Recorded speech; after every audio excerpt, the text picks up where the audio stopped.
जय श्री राम। बहुत स्वागत आपका आपके अपने बेहद खास कार्यक्रम में। मेरे मीन राशि के प्यारे जातक जातिका, आखिर बड़ा परिवर्तन आपके लिए अक्टूबर में होने ही जा रहा है। 12 वर्ष के बाद आपकी राशि स्वामी बृहस्पति उच्चस्थ होने जा रहे हैं और पंचम भाव के अंतर्गत जा रहे हैं। बहुत बड़ी खुशखबरी आपको देने जा रहे हैं। लेकिन अक्टूबर का महीना साधारण महीना नहीं है।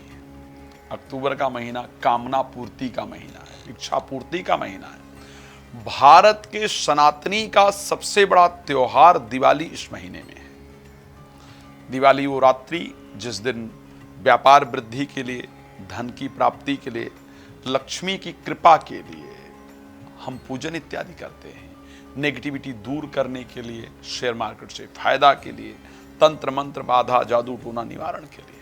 और इस बार आपकी सब लोगों की बड़ी इच्छा थी बहुत दिन से कि साहब हमारे लिए कुछ कीजिए आप, तो इस बार बहुत कुछ करने जा रहा हूँ जिसमें आपको भी सम्मिलित होना है। एक वर्चुअल यज्ञ कराने जा रहा हूँ, जिस यज्ञ के माध्यम से आप मुझे कॉल करेंगे, देश में रहते हैं या विदेश में। मैं कुछ सामग्री आपको प्रोवाइड कराऊंगा, भेजूंगा। उस सामग्री को आपको लेना है और उसी सामग्री के द्वारा मेरे साथ आपको यज्ञ करना है। इस यज्ञ को पूरे घर में घुमाएंगे। इस यज्ञ से आप देखेंगे कि आपको अपने घर में एक पॉजिटिविटी का अनुभव होना शुरू हो जाएगा और धीरे धीरे पैसा इत्यादि रुकना, मानसिक प्रसन्नता और ये जितनी भी नेगेटिविटी है वो आपकी दूर होगी। यदि आप भी चाहते हैं कि इस दिवाली पर आप वो फायदा ले पाएं, तो आप मुझे कॉल कर सकते हैं और मेरे साथ कनेक्ट हो सकते हैं और अपना समय जरूर प्राप्त कर सकते हैं। साथ में सामग्री वगैरह पहले प्राप्त कर लें ताकि आप आराम से चीज़ें मैनेज कर सकें। राम कथा, श्रीमद् भागवत कथा, श्री शिव महापुराण की कथा आप चाहते हैं कि मेरे द्वारा हो, उससे ग्रहों की शांति हो, जीवन में प्रसन्नता हो, भक्ति का प्रचलन बढ़े, तो आप उसके लिए मेरे साथ संपर्क कर सकते हैं। रात को 9 बजे, दोपहर को 12 बजे लाइव आता हूँ। आप आइए लाइव और मेरे साथ जुड़िए, फ्री में बात कीजिए। पहले और बाद में बात करने के लिए कॉल अपॉइंटमेंट लेकर बात कर सकते हैं। अब आइए बात कर लेते हैं। 12 वर्ष बाद मीन राशि के स्वामी बृहस्पति उच्चस्थ होंगे और उच्चस्थ होकर जाएंगे कहाँ? पंचम भाव में जाएंगे। तो सबसे पहली बात अगर मैं आपके लिए करूं कि आप वो 9 दंपत्ति जो संतान को लेकर के बहुत दिन से चिंतित थे, उनकी चिंता दूर करने का समय ग्रहों ने दे दिया है।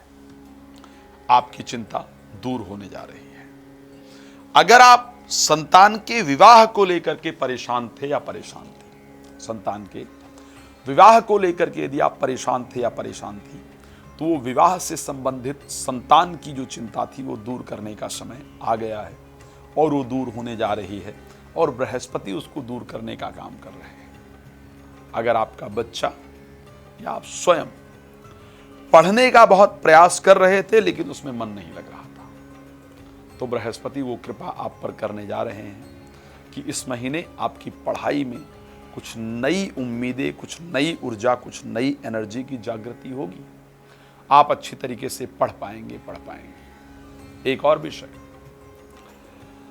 किसी के प्रति आपका अट्रैक्शन बढ़े, प्रेम संबंध बढ़े, इस प्रकार की परिस्थिति होगी। स्वास्थ्य को लेकर के बृहस्पति खुद अपनी राशि पर दृष्टि देंगे, जिससे आपका स्वास्थ्य भी बहुत सुंदर होगा। तो अगर मैं मीन राशि के गोल्डन पीरियड की बात करूं, मीन राशि सबसे ज्यादा परेशान रहने वाली राशि अगर मैं 2025 की बात करूं तो ये राशि रही है। बहुत दिन तक एक साथ राहु और शनि ने गोचर किया। जब से ये वर्ष स्टार्ट हुआ, राहु शनि ने गोचर की, परिस्थिति खराब रही। मंगल फिर शनि के सामने आ गए, कन्या राशि में मंगल ने गोचर किया, तो फिर वैवाहिक परिस्थिति भी खराब रही, खुद की भी अशांति रही, परिस्थितियां खराब रही। ये बहुत दिन बाद ये वक्त आपके सामने आया है जब आपके राशि स्वामी एक अच्छा परिवर्तन करेंगे और आपके जीवन के लिए एक अच्छा रिजल्ट जरूर प्राप्त होगा। तो मुझे खुशी है इस बात की कि आपके जीवन में अच्छा समय आए, आपका जीवन सुख समृद्धियों से परिपूर्ण हो।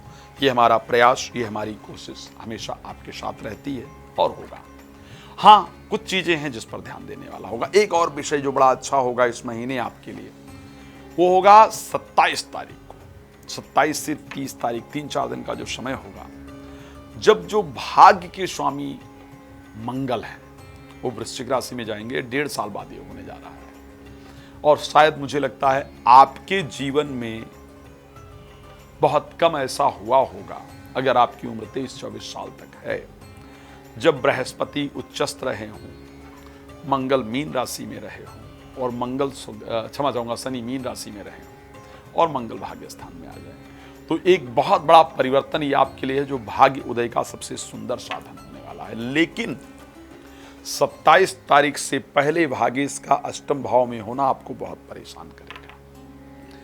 आपके हर काम में रुकावट आ रही होगी, जिसको लेकर के मन परेशान हो रहा होगा, समझ नहीं आ रहा होगा आखिर मैं क्या करूं। विचलित नहीं होना है, हनुमान जी की शरण में जाना है, हर रुकावट के लिए हनुमान जी की शरण में जाना है और कहना है कि सब सुख लहे तुम्हारी सरना और तुम रक्षक काहू को डरना। हे प्रभु, आप रक्षक हैं तो मैं क्यों डरूं। और इसी चौपाई को 21 बार हनुमान जी के सामने रोज गाना है। इससे शनि जो राशि में है उनका दोष भी आपको नहीं परेशान करेगा।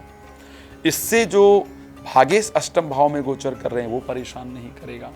प्रोफेशनल लाइफ के स्वामी तो उच्चस्थ हो जाएंगे, तो इसलिए कार्य क्षेत्र में तो इस बार बड़ा सुंदर परिवर्तन दिख रहा है। आपकी नौकरी में, आपके बिजनेस में एक बड़ा ग्रोथ मुझे नजर आ रहा है 2025 अक्टूबर महीने में। खैर, मैं जानता हूं कि आपको बहुत लंबी जानकारी चाहिए और यहाँ समय बहुत कम होता है, इसलिए बहुत लंबी जानकारी देना पॉसिबल नहीं होता है। इसलिए रात को 9 बजे, दोपहर को 12 बजे लाइव आता हूँ। आप आइए लाइव, मेरे साथ जुड़िए और जो जानकारी आप प्राप्त करना चाहते हैं उसको प्राप्त कर सकते हैं। भगवान आपको बहुत प्रसन्न रखें, ये मेरी शुभकामना आपके साथ है। श्री राम कथा, श्रीमद् भागवत कथा, श्री महापुराण कथा आप मेरे द्वारा कराना चाहते हैं तो मुझे कॉल कर सकते हैं। साथ में इस बार दिवाली पूजन जरूर कराइएगा, आपको परिवर्तन अपने आप नजर आएगा। भगवान आपको प्रसन्न रखें, यही शुभकामना। जय श्री राम, बहुत धन्यवाद।